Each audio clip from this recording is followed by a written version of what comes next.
fans and cheer. In this podcast palace, we've got the atmosphere.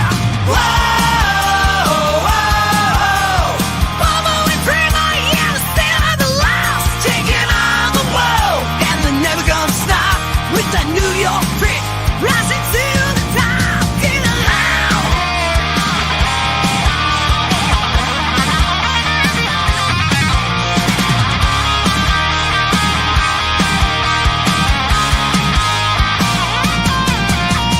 Tune in, turn it up, feel electric sound. With every single word, you're never gonna frown. From the midline giants to the Madison Square, Bobo and Cramer, yeah, this man been getting it out. Whoa, whoa, Bobo and Cramer, yeah, the stand up the louds, taking on the world, and they're never gonna stop with that New York grit. They're rising to the top, get alive.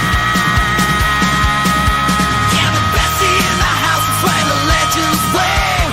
Bobo and Cramer leading the way. We can blast this loud, shout it out loud. In the bestie in the house, we're rocking the town. In the bestie in the house, we're rocking the town. In the bestie in the house, we're rocking the town. In the bestie in the house, we're rocking the town.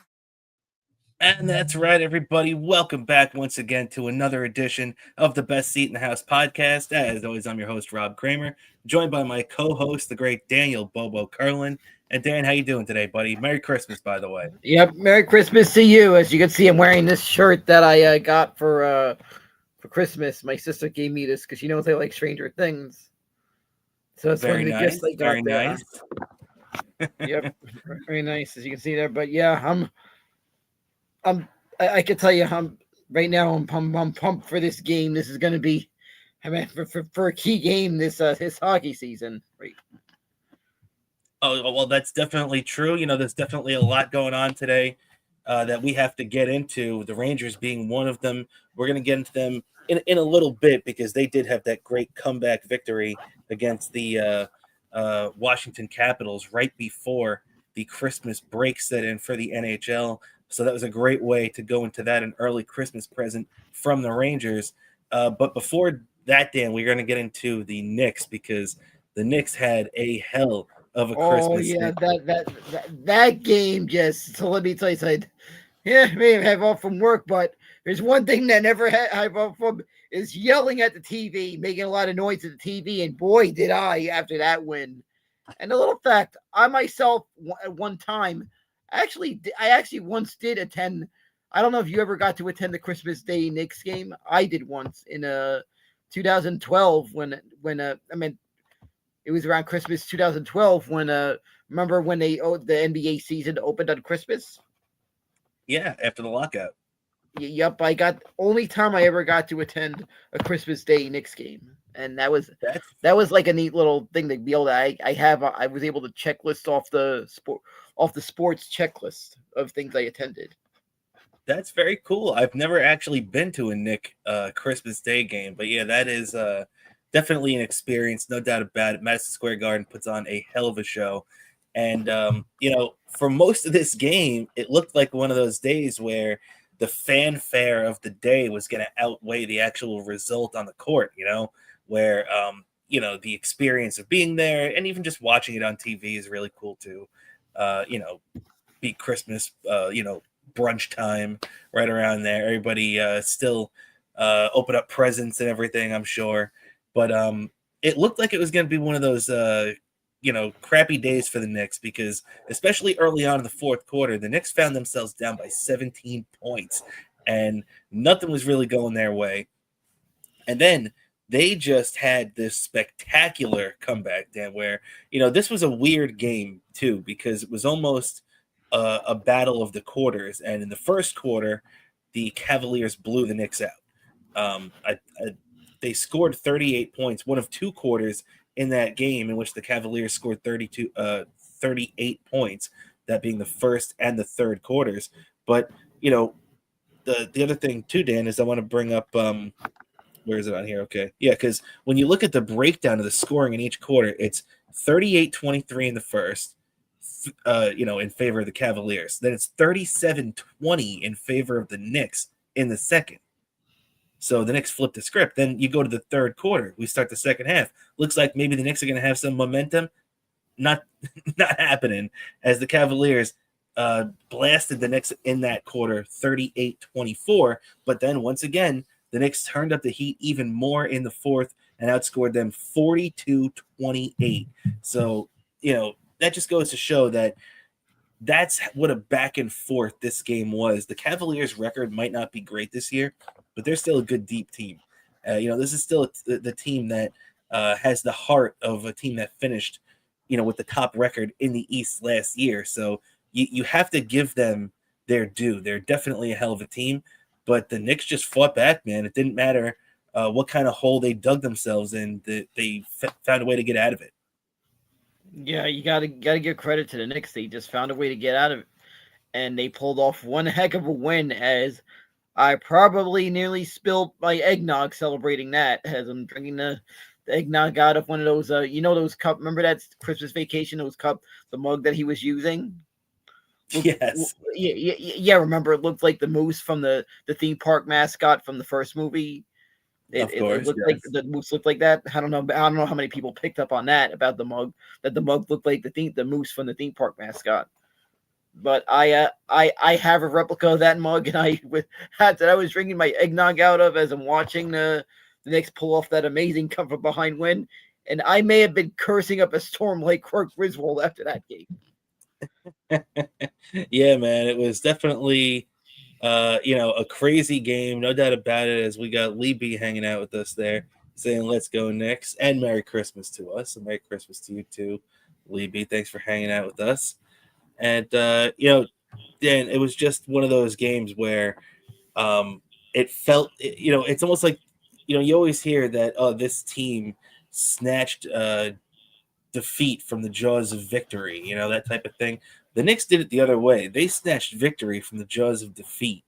And it really was just crazy the way they did it. What an incredible, start to this season, too, because, Dan, you mentioned those Carmelo days back then. I think 2012, obviously would have been the year before this, but still, best, or actually, no, would have been, it would have been this season that you went to, December of 2012, if that's the game you went to in the That's lockout the season, right? That's yeah, and this one started 20. This is the best Knicks start since 2012, 2013, when they started 21-9. Last year's team actually started 21-10, so they were close, but this is still the best start the Knicks have had in over, at least a dozen years, and the best start they've had dating all the way back to 96-97 when they started 22-8. So, this is a historic start. It's not quite the 23-1 start that the 69-70 Knicks had in their championship season, but it makes you feel good about what this team could do going forward, Yeah, exactly. I just feel like this team's just gonna look good going forward, and I just have a feeling there's gonna be we might have one of those big celebrations at the end. This just has that energy that that we're gonna see that, and I'm sensing that people running Donovan's pub really got to be ready for us for Eastside Dave potentially showing up with us at the post at the post parade celebration. They got to be ready for that, because that's. I'm telling you something. Sometimes they don't know what they're in for when Dave shows up after a moment like that. Yeah, I think you're probably right about that. That's definitely going to be crazy if that ends up going down. If the Knicks end up winning a championship, though, I think the Knicks are the one team in New York where everything would just stop if the Knicks won. Everybody would be going crazy because, the Mets obviously would be a big one, but I still don't think it would be as big as the Knicks. We've seen the Rangers recently, even though it's getting a little old now. But we've seen the Rangers semi-recently. Obviously, we've seen the Yankees enough. I really think the one championship in New York. Maybe aside from the Jets, but I think it's even more the Jets and the Giants are a little bit more on the outside looking in these days, with them both being basically jersey teams at this point. But it would still be big parades. But for the most part, I think the Knicks championship would bring New York down. Yeah, exactly. I'm telling you, there would be so much partying. I hope we get to feel that hangover. That's all I can tell you. Is that I hope I get to feel that hangover from that, because Yeah, it's long overdue. It's long overdue, right? It's long overdue, right? My mom was at a very young age the last time it happened. yeah, no doubt about it, man. And this Knicks team has just about as good a chance as any we've seen. The Jalen Brunson had another great game the other night, 34 points, 4 assists. The guy has been an MVP candidate since the day he put his Knicks jersey on, and I think it's not even a question. He's the greatest free agent signing in the history of the New York Knicks. So Jalen Brunson is the captain of the team for a reason. Everybody calls him that. Even Karl Anthony Towns came here and immediately, genuflected in front of Brunson, understanding his greatness. And that just goes to show the camaraderie this team has. And, I was afraid they might lose a little bit of that when they got rid of Thibodeau. But Mike Brown has done a good job so far. Yeah, I gotta say they've done a good job, and I think one of the reasons why Brunson's panned out so well is I feel like maybe it's a small thing. I don't know how much of a big deal it is, but his dad actually played in New York at one point, played for the Knicks at one point. Yeah, And that's true. I And his think dad's he a may coach have on the team had, right now. yeah, so I feel like maybe he had a little hand in maybe knowing what to expect from his dad, who by the way was on the last time the Knicks got to the finals. He was there. His dad was there. That is true. That is true. His dad was in the on that 98-99 Knick team that went all the way to the NBA Finals, ended up losing to the Spurs that year, but that's true. And his dad is currently a coach on the team too, and has been the last couple of years. So definitely, there's a lot of reasons for Jalen Brunson's greatness, and that can only help, no doubt about it. What also helps too is when your bench starts delivering, because the way that Mike Brown deploys his players is a lot different than Thibodeau. Thibodeau would have his 6 or 7 guys that he would ride and die with, and he would grind those guys into the ground, and you'd fall in love with those guys because of that. But that takes a toll on you, especially during long playoff runs. And Mike Brown's been about spreading it out a little bit more, and we've been seeing the bench really pay dividends because of that. As Jordan Clarkson, who was signed as a nice bench piece this offseason, he's come up and has been really big off the bench at times for the Knicks. He hit 5 threes in this game, 25 points, just really hitting big shots in clutch moments. And you can't say enough good things about Jordan Clarkson and what he's added to this team so far. Dan. Yeah, exactly. There's just so much you gotta love about this, and you just gotta love that the Knicks finally have a bench that can handle that and can increase the depth of this team, because that is a key thing, is having that bench that could go the distance when needed upon. Yeah, and that's one thing. How many times have we been saying over the years, the Knicks have a good team, but they need a deeper bench. They need a deeper bench. Well, right now, Mike Brown is working on getting them a deeper bench, and you got to hand it to the front office, who went out and signed Jordan Clarkson this this offseason as well. So they've definitely done a good job of collecting talent, and another guy that's really starting to come into his own. And as a matter of fact, Jalen Brunson said that he's most thankful and he thanks God for Tyler Kolek, because Tyler Kolek has really turned into an awesome player. It was bubbling under the surface early on this year. You definitely saw flashes of it, but he really came into his own with a big game in the NBA Cup final. and he's been a big part of the Knicks ever since. Really moving into in a leadership role coming off that bench. He plays great defense. He distributes, and in this last game, he was hitting threes too. He was looking good. Yeah, you just got to give credit for that. He's stepping up big, and that's what you need if you want to make sure that team doesn't burn out in the second half. Yeah, no doubt about it. That's exactly what you need, and the Knicks are doing a good job right now of using guys like Kolak, and Mike Brown is doing a good job of riding the bench guys when they're hot. And I think he's had a really good run so far for that. So, let's just hope that continues as, one last time for the Knicks. They erased a 17-point deficit in the fourth quarter, beating the Cavs 126-124 on Christmas Day at the Garden. So that was great. No doubt about that. And now tonight, that just goes to show that the Knicks and the Hawks are coming up now, 8 o'clock in Atlanta tonight.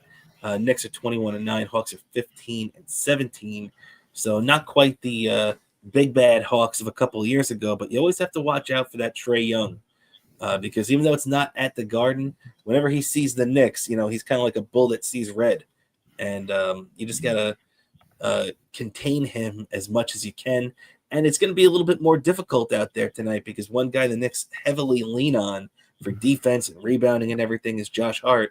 And he's got a twisted ankle. So it looks like he's going to end up being out of the lineup against the Hawks tonight. They had him listed earlier today as out. And Miles McBride, they still haven't given a full update on, but they did. I was reading Ian Begley from SNY, who covers the Knicks, and he was saying that the Knicks upgraded Miles McBride, who's he's been out the last couple of weeks now since he got hurt late in the NBA Cup run, and he's been upgraded to questionable. He was also dealing with an ankle problem, so Miles McBride coming back, it's really going to hurt Josh Hart to leave, for at least this game if he is banged up and is going to miss this game, but it would be a nice little boost to get Miles McBride back, Yeah, exactly. It'd be nice little boost to get him back, and hopefully lead to a situation where I'm making celebratory noises in front of the TV twice, mind you, because you got the Knicks and the Rangers on at the same time, and when it's like that, it's double the noise from the living room. Yeah, no, it's true, and it could be a double win tonight because, as you mentioned, the Rangers are on tonight as well too. So we're definitely going to get that, and let's just hope that what we see from the Mets right now, from the Knicks right now, keeps up. Even if Josh Hart's not in the lineup, we know what a big part he is for our team. So the Knicks are going to need him back. And hey, even if this is one game, like a couple of games ago when they had what's his name, when they had Brunson was out and they had a bunch of these other guys on their team out, so I think they were really resting them for Christmas Day, even though it looked like they were still sleeping early on Christmas Day there for a little while. But the Knicks eventually woke up and got the job done on Christmas, and let's hope that they can do that tonight too, because this game against the Hawks is going to be big too, because you don't want to have that momentum from the comeback win on Christmas just go out the window right away, Yeah, exactly. They got to keep. I hope the Knicks keep the momentum going, and they keep it up, because I might need to offer Jabu some more of that eggnog again. I offered Jabu eggnog on Christmas Day. That's right. That's what Joe Boo would definitely be drinking on Christmas. So I'm with you on that. And so Knicks tonight, big game. Let's hope they can get it done in Atlanta. Real quick, Dan, you'd mentioned the Rangers too. Let's talk about them for a couple of minutes. As the Rangers did come back in that game last week, scoring 5 goals in the third to beat the Capitals 7-3 in DC. That it was good to see that, Dan, because this was turning into one of those typical Ranger games where they started off looking real good defensively. They scored an early goal. Radish had one who really plays well, especially against his former team. He scored 2 goals in this one. Taylor Radish and Vincent Trocheck both had 2 goals in this one. But they scored that first goal. They're up 1-0. They're looking good, and then boom! Before you can blink your eye, in the second, they're down 2-1, and they're fighting uphill. And to go out there in the third period and score 5 unanswered goals and just beat them into the ground, that's exactly what the Rangers needed to do. Because there's a lot of people, myself included, that question this team right now and where this team is going forward, especially with JT Miller being injured. He was seen with his arm in a sling the other day, and this could be a long-term thing. Let's hope not, but let's keep our fingers crossed that Miller's back eventually. But I'm not expecting to see him tonight. I don't know. What do you think, Dan? Yeah, exactly. I'm not expecting him to see tonight, but hopefully he'll be back soon. Also, I have to say this game was like a really interesting way, the way this game turned out, because of where I was at the moment. Because what happened was, I had someone ask me to go to the visiting asked me to get them their Dunkin' Donuts refresher drink or whatever it was from Dunkin' Donuts, right? So I went. As I'm waiting for it, I ordered from the app, so I at least got the reward points getting it for him. But I'm looking at the game on my phone, right? And I'm seeing the whole comeback happen, right? And then I come back between those seconds when after I close the app, they got the sports. I do the short walk home. But in that short span, we're up 7-3. We're up 7-3. Within that short span, I'm thinking like, that's why I had to hit rewind on my DVR to see all that. And it was a lot, and it was fast and furious too. Yeah. Within that short span, we just had such a nice easy win that didn't have me. Let's just say the medics weren't needed. It was definitely towards the end of that game, at least, a no sweat game, as the Rangers really took care of business there and put that one away. So we definitely got to give them credit for that, as much as you want to question a lot of things that have happened with this team. And we have to remember too that the Rangers have suffered some major injuries. Adam Fox was out for a big stretch of time. They lost Matt Rempe earlier in this year. Edstrom is out again. So this team, and obviously the now JT Miller injury, let's hope is not long term. I'm sure there's an injury or two I'm forgetting in there. And even though that's hockey, that does affect your team when guys of that nature are going down. And that's why the Rangers are in the position they find themselves in right now. Dan, one thing that is going around right now too, I did want to get your opinion on it before we talk about the Ranger game tonight against the Islanders, is that the reports going around right now are saying that the Rangers might not get the haul for Artemi Panarin. Because so let me explain this to the audience. A lot of what Ranger fans on Twitter and on social media are talking about these days are that if the Rangers keep playing like this, they're going to trade Panarin at the deadline and they're going to get a haul back. Multiple first round picks, hopefully, or just maybe a couple of good prospects. So this is what Ranger fans are fantasizing about if this season continues to go the way it's gone for most of the year. But the fact is, Dan, the reports going around right now are that the Rangers might not be getting that kind of haul for Panarin. They might not be getting that much at all. So would it be worth it to try to just give him an extension to keep him around here? Because, man, if the Rangers just pull what the Islanders did a couple of years ago and don't trade Panarin and then, just let him walk and lose him for nothing, that is going to be a disaster.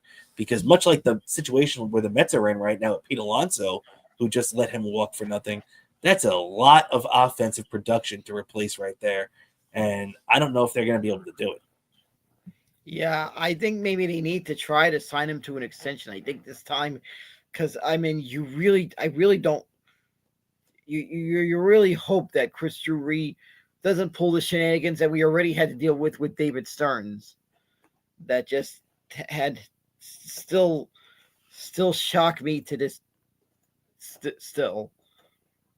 And, Yeah. and there was salt in the wound because when one of my friends gifted gifted me this Mets the team set the cards, and it was a shiny variants, right? So it's pretty neat, right? But to realize when I see some of the players in the in that card set, there's this is like the 2015 set. There's a card of like Pete Alonso and there's Nimmo and Diaz, and I'm just, oh, why you have to make me sad like this? Why? It's a neat Yeah. card. I like the cards. I think it's a neat little thing to add to my collection, but especially to have that from the year that Pete Alonso made that historic season, historic That's moment. true. But still, though, it was depressing seeing that at Christmas, realizing what that big nosed Grinch in some office in Flushing is doing. Yeah, well, we'll get into the Mets in a second because they definitely deserve all the criticism that we're going to give them. But let's just wrap up with the Rangers because we got the Mets right on deck.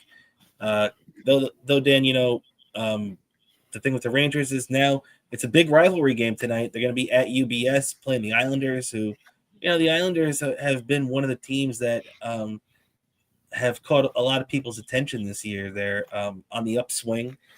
They made a couple of good moves. I was a big fan of the Druin move, the Jonathan Druin move. They brought him in. Obviously, they drafted Matthew Schaefer, number 1. So the Islanders are on an upswing right now. They also came into the Garden earlier this year, Dan, and kicked the Rangers in the teeth in a 5-0 win when the Rangers just were in the midst of that being completely unable to score at Madison Square Garden stretch, which, I guess still is happening at times this year, but it's a little bit better now. But, Dan, right now the Mets are in a situation the Rangers are in a situation where you have to go out there tonight and you have to return the favor.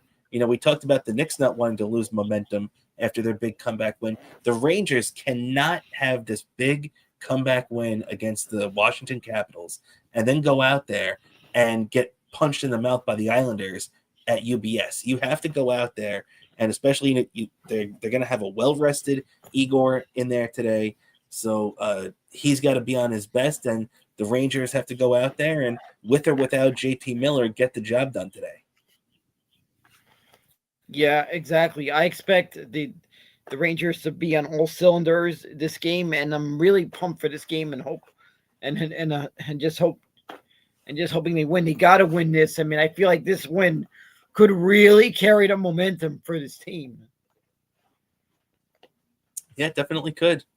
Especially if they beat the Islanders tonight, that would definitely be having these guys feel good about themselves. So let's hope that keeps up. Yeah, and with that, yeah. And there's a little surprise. There was a surprising thing I looked at on TickPick.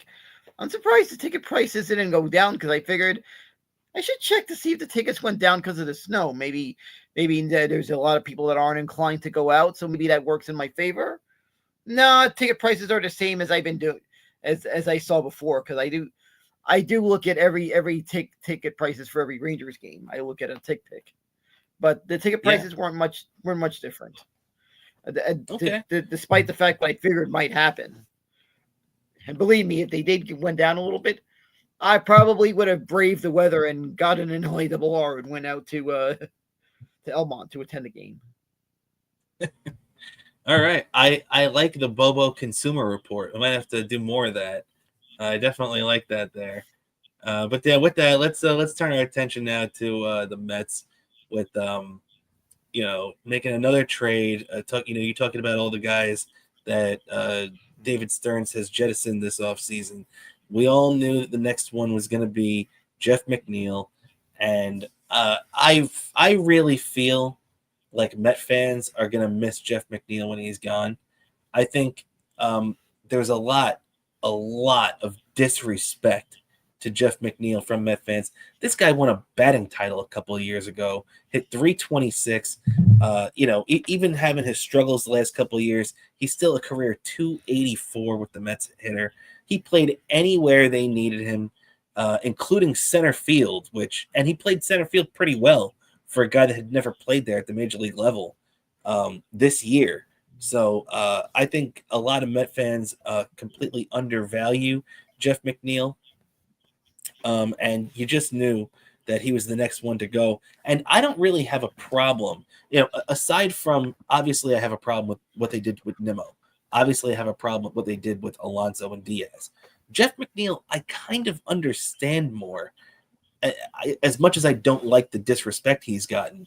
But what I don't understand is how this turned into a complete, you know, just a cap, flushing here, where he's basically trying to save money, even though the Mets did end up eating about $5 million of Jeff McNeil's money. So I don't really understand the thought process behind this. But they end up trading him to the A's for a 17-year-old pitcher, which, when you get a 17-year-old pitcher, it's a gamble. It's a roll of the dice. You don't know what the heck you're getting. So it's really, really disappointing to me, for what the Mets got. And a lot of people have that I've spoken to about this say to me, well, what did you want back? You weren't going to get anything back. Well, you know what? I don't want back anything crazy. I wasn't asking for Jeff McNeil to be in the Tariq Skubal trade, but I was expecting you could probably, if you were willing to take on some of the money or eat some of the money, you could probably have gotten back a relief pitcher that contributed this year. You probably could have gotten back maybe a bench piece or a little bit older prospect that what is his trajectory is. Nobody knows what this kid's gonna do. This kid's in rookie ball. Yeah, what the fuck? Really? They couldn't. If you're gonna freaking eat money like that, you think you could have gotten a better prospect, maybe something that'd be closer to the majors, and you get this. You get a guy that you don't know how it's gonna pan out. I was scratching my head when I saw this move. This is what they got to return. Someone that this year maybe we're going to see in the low A in a Brooklyn. This is what we got. Yeah, it's crazy, man. And to be fair, this kid that they picked up was a top 20 international free agent signing. When they can sign these young 16 and 17-year-old kids. He's from Cuba. I forget his name. I should have put it on there, but he is from Cuba. He's not a great prospect, but he's a decent prospect. He was a top 20 international guy. So there is some value there. Like, I get it, but it just feels so like, give me a break, man, Yeah, exactly. And I just can't.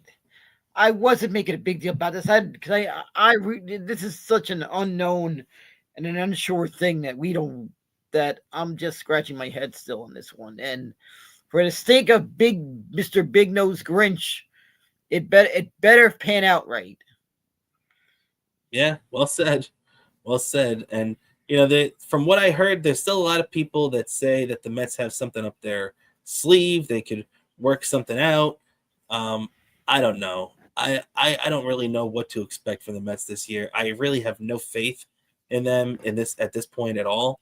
But there's a couple of things that we do have to report on that let's see, the Mets are talking about trading for Ketel Marte, the second baseman from the Arizona Diamondbacks, who used to play outfield but hasn't played outfield since about 2021.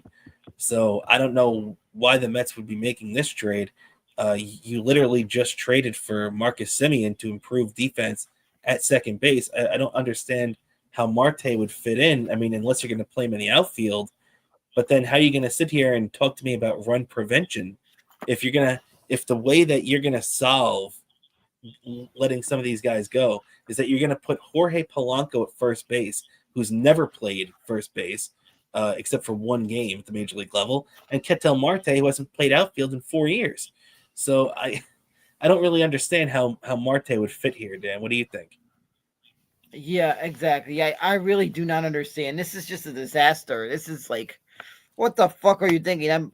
I'm pretty much, I feel like I'm going to be comparing analogies to the movie Major League this whole season. I feel like I'm going to be making references to that movie all year long. Well, I don't know what they're going to be doing, but I mean, another report right now has the Mets meeting with Framber Valdez, and to me, this just feels like the Mets are waiting out Valdez's market to see if they could get him on a 1, 2, or max 3-year deal. I think Framber Valdez right now sees that Dylan Cease earlier this year got a, 5-year, or no, it was a 7-year, $210 million contract. I think Framber Valdez, who's only a year or two older than him, I think Valdez wants at least a 5 or 6-year deal. I don't know if that's going to happen. It's a possibility if a team gets desperate, but I think the Mets are only in it right now if they could get him on a 2 or 3-year deal. David Stearns, and he's an idiot with this, and he has this thought process that he won't bend or break from. He doesn't like giving long-term deals to pitchers in their 30s, and maybe even just players in general in their 30s, if you want to look at Pete Alonso. So I don't know, Dan. What do you think about Framber?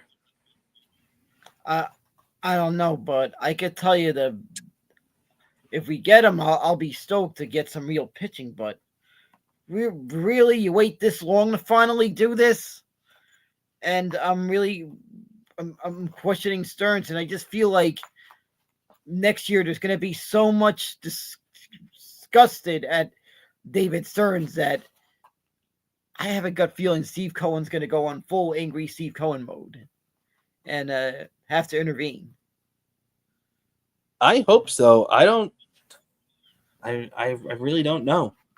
I don't know if we're going to get that. I think Steve Cohen has turned the reins and the baseball decisions over to David Stearns fully. And I think when this season ended the way it did, we were going to see that if they retained Pete Alonso and Edwin Diaz.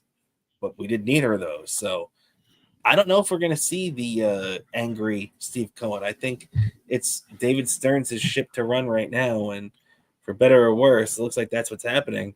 And right now, another thing that caught my attention is that Munetaka Murakami, one of the Japanese free agents, is off the board now too.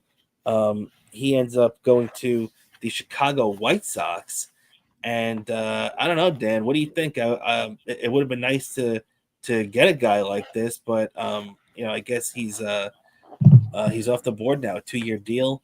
I think he's trying to increase his value, and maybe if he plays well, the White Sox end up trading him maybe next year or at the trade deadline, and it'll be interesting to see how he pans out here. Yeah, exactly. This one I kind of question. Like this one, I think the Mets should have went all in on, but they didn't, and it just shocks me that. And I did not have on my bingo card that he'd end up in the White Sox of all places.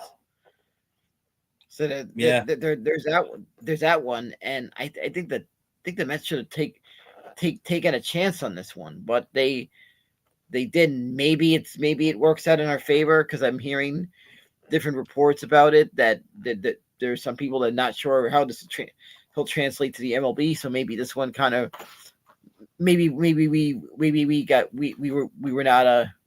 got lucky in this one. Yeah. Because I've seen too many times we never pan out getting the good Japanese free agents. They never pan out as well with us, unfortunately. Yeah, well, that's the except for I guess the best one they could have gotten so far probably is Kodai Senga with that rookie season he had, but it's really been up and down ever since then. And the Mets' history with Japanese free agents is definitely spotted in the past. Guys like Matsui and Shinjo, and the Japanese Greg Maddux. I remember him from 2002. What's his name? Ryota Sasaki, I think his name was. And they also had Hisanori Takahashi, Daesung Koo, even though he was Korean. Yeah, so we've had a bunch of these that didn't quite pan out how we expected, and now it's sit and wait, and I'm just hoping one of these days, just David Stearns has a fire lit under him to do something. That's all I could hope for. Well, that's a good question to lead us where my next topic was, Dan. Before we wrap up with the Mets here, is where do you think the Mets payroll is going to be at right now? Because Depending on where you look right now, the Mets payroll is probably about 275 million at this current moment. Last year it was 340 million. Steve Cohen says it's going to be somewhere around or higher than that number. When you think about that, I don't really. I mean, the Mets right now, let's be honest, they need 3 bats, because you're going to either need a first baseman or a DH, whichever one Jorge Polanco is not going to be. You need to bring in probably a left fielder and probably a center fielder. So you're going to need 3 more bats, in my opinion, and you're going to need at least a starting pitcher, probably 2. So I don't know how the Mets are going to fit that kind of those kind of players in for that limited amount of money, especially when you're in the situation where the Mets are right now, where you don't just need like role players. You need at least 1 or 2 of those guys to be big time impact guys. Yeah, that's what they need. And I kind of question if there's anything left, because if we were going to go for it, because like I said, yeah, we know Tyler Schoolbowl. Maybe the Mets would go for in a trade, but there's still questions if he is going to be traded during the off season. Could be in the deadline. There's even talks that they might be waiting for Schoolbowl to be a free agent next year. And realize they don't want to give. They might, because we know how David Stearns is a prospect hoarder, so that can happen. And we gotta hope that those young pitchers we have pan out well. Yeah, it's true. It's true. So it's going to be a big test to see what they do and what they move. I still see multiple people saying the Mets are poised to make a big trade. So I guess we can only hope that's going to happen. So definitely a lot to keep an eye on with the Mets right now, because they still should have a lot to do this offseason. And all right, Dan, with that, let's turn our attention finally to the NFL. And it's actually, there is some reason to watch, believe it or not, as unwatchable as both these teams are at this point this year. But there is some things to watch this weekend when it comes to the Jets and the Giants, Dan. And we're going to get into it right now. Let's kick things off with your Giants. As the Giants lost 16-13 to the Vikings this past Sunday at MetLife. They fall to 2-13, and they hold on to the number 1 pick in the NFL draft, Dan. So how do you feel right now about the Giants being the team in that position? And, like, how do you feel about the franchise overall right now? Well, I feel like Jackson Dart is making progress. He probably looks like this game he made a couple of rookie mistakes, but I expect he's going to learn from those mistakes. He's only going to get better. I'm pretty sure that he just needs to also maybe hold back a little bit on putting himself in a situation where he takes too many hits. He needs to do that. Also, maybe it's going to be keep a good eye thing to look out for when next year when like Marie Neighbors comes back, and how the offense is going to handle when Scatterboot comes back, because also this offense, the offensive line, there was literally no offensive line, which that's gonna that set up for disaster. And thank God it wasn't the worst kind of disaster. So I gotta give credit where credit due. So, but that's what happened. And another thing I gotta say about the Mike Kafka, he called too many run plays, I feel like, during this game. Yeah, there was a lot of running in that game. I mean, Dart only had 13 attempts. He was 7 of 13 for only 33 yards. But then again, I think they got a little gun shy because Brian Flores was coaching and calling circles around Mike Kafka and his offense. And I think that they were worried about, not even potentially exposing Jackson Dart, but getting Jackson Dart hurt. So I think that's kind of why they pulled the reins back a little bit. Yeah, exactly. But I feel like the next couple of games, Jackson Dart needs to get a couple of snaps. I mean, you want to see what this guy can do. in order to avoid him going green, being green going into the next season. Yeah, he seems really motivated too now, as the Giants are going into their next game tomorrow, Week 17 against the Raiders. This is the old-fashioned toilet bowl, as they would call it. It's the two worst teams in the league right now. Teams slotted 1 and 2 in the NFL draft for next season, and this is a big game, believe it or not, from a draft perspective, as the Giants, need to win to really lock down that number one spot. I'm sorry, the Giants need to lose for that, and the Raiders really need to lose to get that quarterback. The Giants have Jackson Dart, so I think the Giants are also motivated to win this game, Dan. And as a Jet fan, that scares me, because the one team that could really screw the Jets over in this right now, in getting Fernando Mendoza, is the former Oakland Raiders, the current Las Vegas Raiders. So that's the one team that worries me. So I'm really rooting that the Raiders somehow beat your Giants, but I think the Giants are really motivated to get a win here because they have their quarterback and they don't really need the number one pick, Yeah, this just feels a little too scary, and it's like they're playing against professional losers, like that South Park episode. Maybe I need to cause the Giants to have a forfeit. I don't like doing this to a team I'm a fan of, but maybe I need to cause the Giants to get a forfeit loss. Not that I'm actually going to do this, because I'm not going to do anything that's crazy, because because of the consequences could cause me. But hypothetically, maybe I hopped on a plane to Las Vegas, get into a couple of fights with the Raiders fan.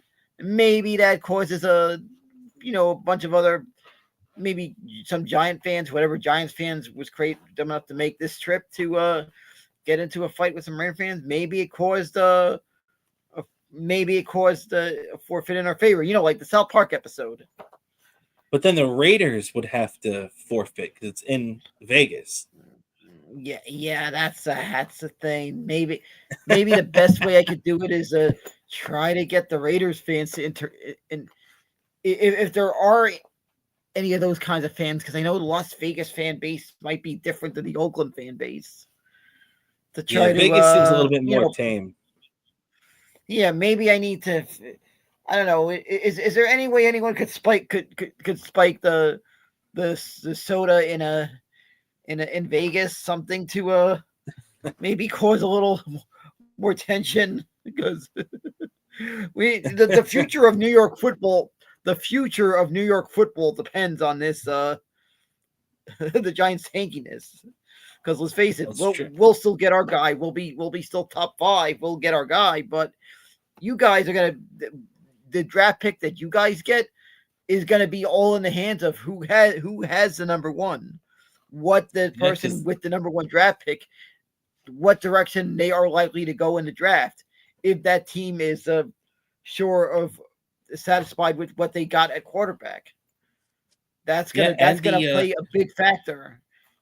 Yeah, and the Raiders are really trying to lose this game too, because they actually really pissed off their best player. The Raiders' best player, I guess, outside maybe their tight end Brock Bowers, who's already on IR and his season's done. Their D end, Max Crosby, one of the best in the league, is really not happy about being benched for the final 2 games. He's been really battling injuries all year. He's finally to a point where he can play these last 2 games. He's healthy enough, but the Raiders don't want to win these games, so they're sitting him. And this is really starting a big feud with one of their best players. And this kind of move could really cost the Raiders. I mean, what if he demands a trade in the offseason now? You're alienating one of your best players. Yeah, that could be something that's gonna happen. That could be something that could happen. And I feel like the Giants at least will have, maybe if God forbid we win this and we lose the next game, we'll still have a top 5, maybe top 3 if we're lucky. But like I said, you guys would be the ones out of luck, because it'd be a team that's almost for sure going to draft Mendoza, that's going to get the number 1. and at least with us, trade down, we get a couple nice draft pick, we'll still be in the top 5. But it's gonna be a scary situation. Another thing, maybe this is a player the Giants maybe need to be look into during the offseason. Could be, but the Giants really are in a position right now where they're really stacked from a DN defensive line perspective. So I don't know if Max Crosby would quite fit in with them at this point for their needs, especially for what you'd have to give up for it. Yeah, exactly. But and then it's just a lot to off season. And please, Giants, don't screw up the coaching surface. Go with the guy who freaking knows what he's doing. We don't need one of those rookie things that just could backfire on us. Go after someone with the credibility, like a John Gruden. Yeah, Gruden or Mike McCarthy is a big name that a lot of Giant fans and football fans have been talking about. That he could be a possible name that comes up for the Giants. There, what would you think about Mike McCarthy? Yeah, Mike McCarthy's another one I'd be satisfied with. He seems to got enough coaching credibility. I feel like that could help that could be help big time in the progress of getting the Giants to where we want to be. Yeah, no doubt about it, man. So, all right, that's definitely going to be big for the Giants there. As the last thing we want to talk about though there is, would the Giants trade that pick to the Jets, Dan? I mean, I've heard that the relationship between the Maras and Woody Johnson really, is pretty decent for the most part. I've also heard a little bit that John Mara hates the Jets. I just heard that the other day, which I had never heard before. So, I mean, I don't know, Dan. What do you think? Would the Giants ever consider trading the first-round pick to the Jets? I think it would be 50-50, but I think, like I said, I feel like your chances are better if we have the number 1 pick. And you guys are still and as long as that happens and you guys have a top 5, I feel like that'll make the decision at least easier, just because the Giants will know what they're going to get in return in the draft, and what they're going to be able to get in that draft. Like, let's say the number 5 pick, the fact that they'll be able to get their guy in the draft. So the Giants will definitely be able to get the Ohio State linebacker. So the Giants will be in a position where they'll be able to trade back if they get that number 1 pick, and that'll be a great move for the Giants, because the Giants will potentially be able to bring back. And this is why I think whether Mara likes the Jets or not is irrelevant, because the Giants theoretically, if you think about this, could get 3 first-round picks for this, because let's just say the Jets are the team that, the Jets have 4 and the Giants have 1. In order to get that pick, and I know this is going to be a lot, so a lot of Jet fans might say, I don't want to do that. Well, look, if you want Fernando Mendoza that bad, you're going to have to do this. And that's going to be giving up the number 4 pick, giving up the pick they got in the Sauce Gardner trade from the Indianapolis Colts, which is the number 18 or so pick right now. It's going to change before the draft too, especially if the Colts continue to lose. And then probably one of the first-round picks from next year too. It's probably going to take 3 first-round picks. And I know you say to yourself, well, the Jets are only 3 spots back. Even if the Jets are only 1 spot back, this is what I've been thinking too, Dan. Even if the Giants, let's just say it ends up Giants 1, Jets 2, the Jets still might have to give up that much, because otherwise the Giants might just turn it around and trade that first-round pick to somebody else. You know what I mean? And the Jets have to make it worthwhile for the Giants to want to trade it to them specifically. Yeah, exactly, and that's going to be a big factor, is what's the Jets' willingness to go in return, and what they're likely to get in return, and including that thing, because I feel like if that happens and the Giants to trade up, they will get top 2. They might be able to get their guy and get all that stuff in return. Yeah.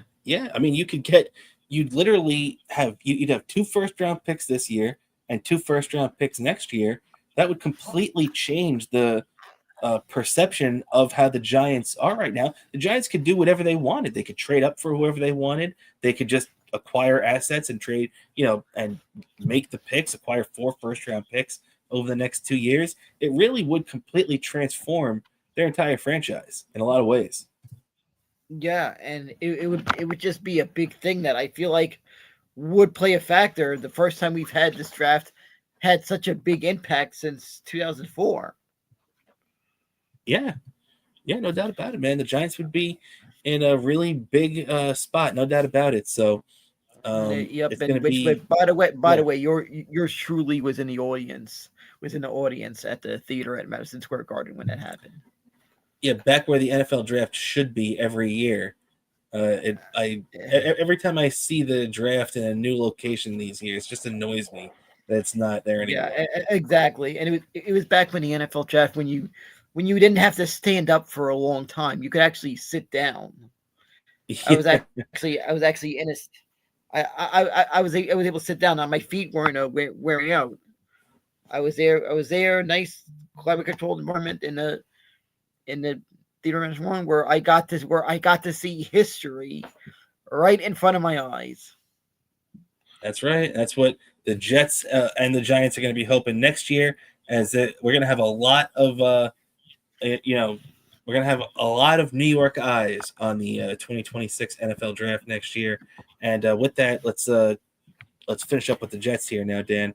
The Jets got crushed by the Saints in New Orleans, fall to 3-12. They move up to number 4 in the draft. Remember, they were number 7, they were 6, they were hanging out right there in the bottom half of the top 10. But this loss to the Saints really helped them. The Saints were ahead in the standings, the draft standings prior to this, and now the Saints end up going up to 5-10. Jets drop to 3-12, and the Jets move into the top 5 now, locked in, which is definitely big for them.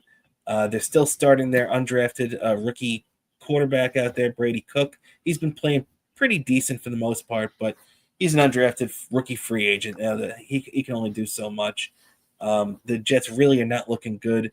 A lot of people are starting to turn again on Aaron Glenn. Glenn, the 0-7 start, Glenn really dug himself a hole. Then when the Jets made those trades and they won a couple of games there, people started feeling a little bit better, maybe seeing some signs that Aaron Glenn had the Jets on the right track. And ever since then, it's been a nightmare again. Jets on another losing streak. And, it doesn't look like it's ending anytime soon. The last 2 games of the year are against the New England Patriots and the Buffalo Bills. So it's not going to get any easier, Dan. What are your thoughts? The Jets at 3-12 now. Do you think I personally believe that Aaron Glenn isn't going anywhere. I don't think Woody Johnson is going to have the guts to make that move after 1 year. But there are rumblings now. It's a possibility. What do you think, Dan? Do you think he's staying or going? I feel like it's 50-50 chances, whether 50-50 chance whether he's staying or going. So, well, do you think Woody's going to pull the trigger or not? I don't think he is. Yeah, I don't think he is either. I think I he's feel keeping Aaron Glenn.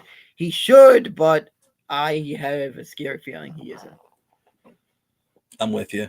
That I agree. I definitely agree. And it's the Jets defense has been crap all year. It's not going to get any better these last 2 weeks. As Will McDonald, the former first round pick, has been placed on the IR.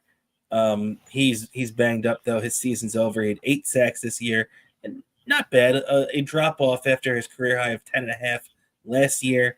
Now the Jets have to decide if they're going to pick up his 5th-year option. And it's crazy to me that they're even thinking about that. But, this is what happens, Dan, when you have a new regime come in. This is not the front office that drafted Will McDonald. And sometimes these type of guys fall out of favor quickly,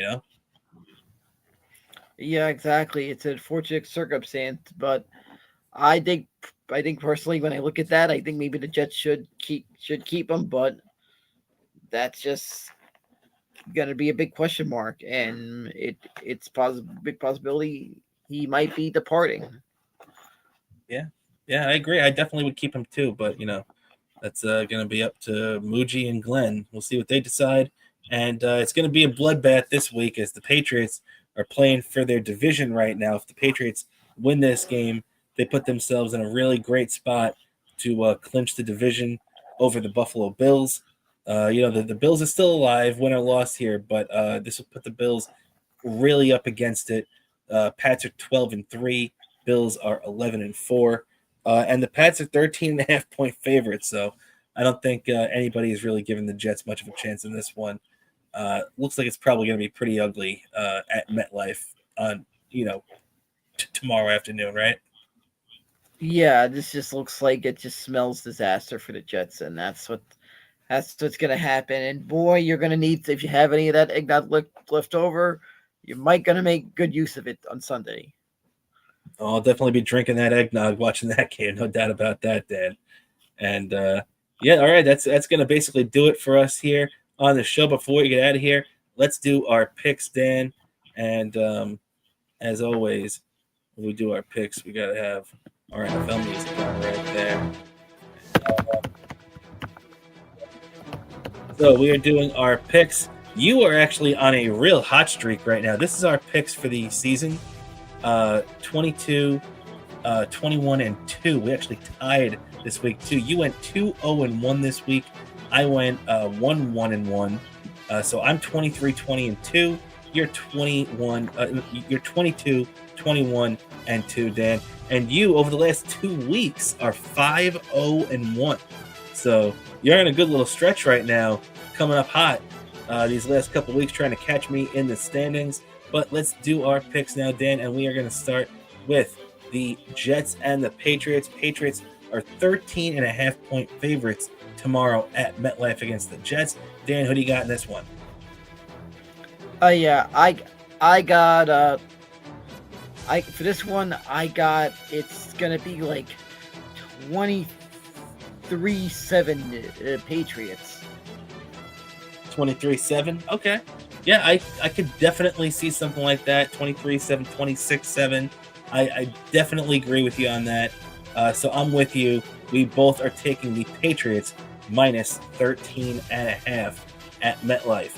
And then the Giants are playing at 4:05 that day.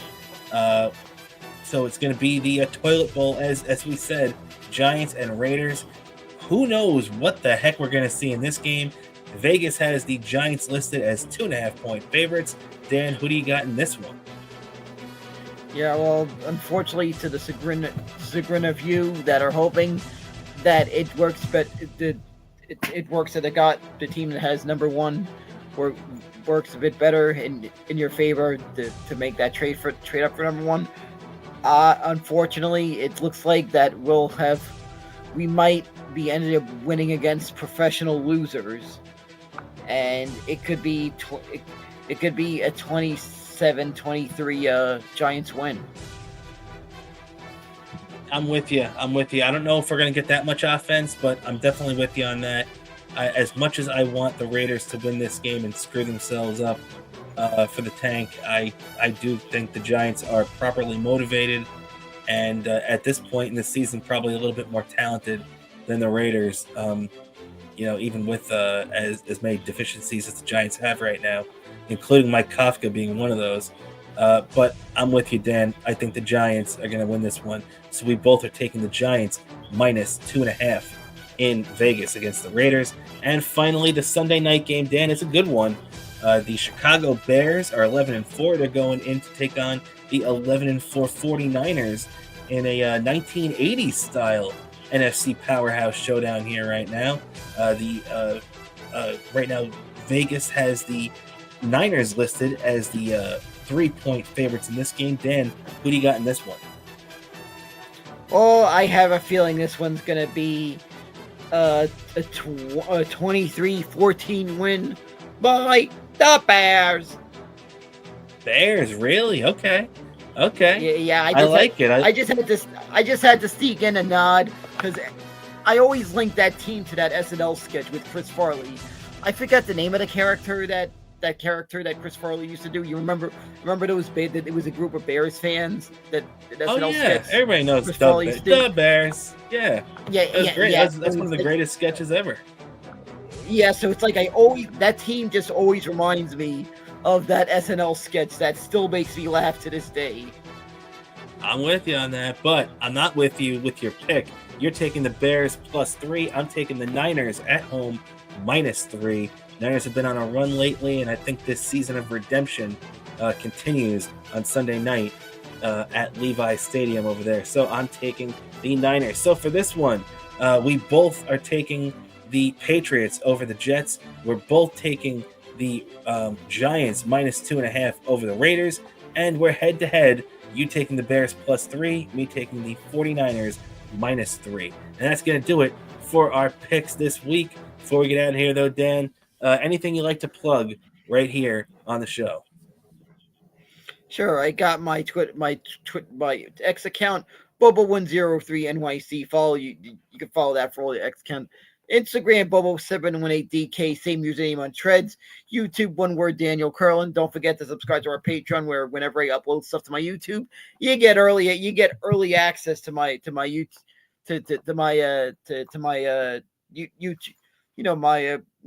YouTube account. You get 1 week early access. Subscribe to our Patreon and support our show. Plus a round trip on a subway, almost so $5, not bad of a deal, and you get access to Trackside Minute once NASCAR season starts up again. So you got a lot, you got a lot of good stuff. Also, I do got to say, on Monday, I'm gonna be an extra in a movie. Really? What movie? I don't know the details about the movie. I think it's an independent film of some kind, but I'm going to be an extra in a scene. Apparently, it's going to be like I hear it's a concert scene that I was asked to wear something I would wear at a concert. So I just know I'm going to be an extra, and I'm probably just, hey, maybe I gotta get to watch a concert, I guess. In addition to being an extra in a movie, it's not bad a deal to pretend to be just some in a background in a concert audience. Not sure what this is going to look like, but I'm probably gonna have to drink some coffee after work because I almost not far after work. I gotta head on out to Brooklyn to be an extra in a movie. Very nice. Let me ask you one question: is Stevie Lou involved in this? Yeah, he's the one who told me about this. Stevie Lou, who actually who lives a short walk from me. By the way, he lives a walk. I don't know if you noticed. Stevie Lou lives a walking distance from me now. Very nice, very nice. Yeah, I figured Stevie was involved. Shout out to the great Stevie Lou, and shout out to everybody here for hanging out with us here a couple of days after Christmas for our Christmas episode. And thank you so much to everybody for all the love that we get all year from everybody. Especially the people that are subscribed to Patreon. You can check us out over there, patreon.com/Best Seat in the House podcast. It's only $5 a month. We appreciate everybody over there. We appreciate everybody that watched this. And if you like us, just make sure to subscribe to our channel. That's free, and give us a like. That's free too. We appreciate that all the time. So for my co-host, the great Daniel Bobo Curlin, I'm Rob Kramer. This is the Best Seat in the House podcast, everybody. We'll be back with you for the Jets and Giants post-game shows on Patreon. That'll either be, on Sunday or maybe on Monday, or if you're doing the show, maybe even on Tuesday. We'll pop up at some point, but keep your eyes peeled. We'll be back with you. And thanks, everybody. Have a great weekend, and hope everybody had a happy holiday and a Merry Christmas. We'll catch you next time.